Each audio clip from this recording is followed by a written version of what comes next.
So, AC, you get my first video evaluation. It's Mark Greenstein, and I won't announce the full name. So, it's got very good potential. You clearly have the ability to be in the double digits, 10, 11, or 12. This essay probably is an 8. And I'll give you 2 big changes that you could do to almost assure yourself that double-digit score. Number 1 is give your opinion. This is not just analytical. They really want you to decide which perspective is most persuasive or which is the least persuasive. Juxtapose them, and your own opinion about what should carry more weight is worthy here. You stayed away from that. Please put that into play every time on the ACT. The other is length. As brilliant as an essay could be, in only 2 1/3 pages, it's gonna look skimpy. I need you guys to get at least 3 full pages down. If you can get onto the 4th page, even better. But please make that minimum goal that you're going to get to 3. So, some specifics. In the first paragraph, there's a redundancy. At the end, you're really saying the same thing as the first sentence. And since there's only 1 full sentence in between, it's not a great use of the reinforcement. And you have a double BUT. You're going back and forth within a paragraph.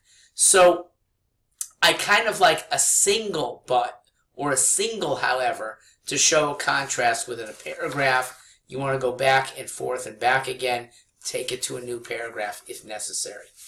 Page 2, you have a very good point about the spoiling of children. I like that. I'd like it to be more forceful than the word can be. Can is so minuscule. Almost anything can happen. Put it into it often spoils children, or it is likely to spoil children. That makes it more prevalent than the mere possibility. In the next paragraph, it took me a while to understand what you were getting at with that early 1900s example. It's actually a good one that you came up with, and I think it would have been more clear if there had been a sentence break instead of a comma at the end of goods in line 37, period, then start with however. Grammatically, I think that's better too.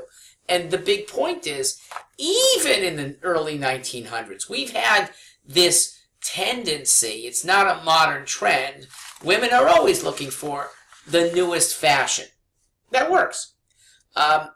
The end of the paragraph has something I didn't quite understand.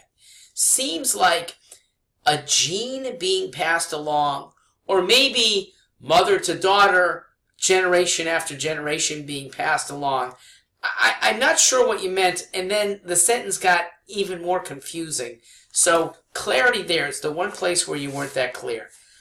Again, I'd like it to be longer. I think you have enough thoughtfulness that you can make it longer. And it is true, as your companion said today, that bringing in other stuff from your world is worthy. So you can talk about your school. You can talk about how you yourself had things passed on to you or neglected or got spoiled.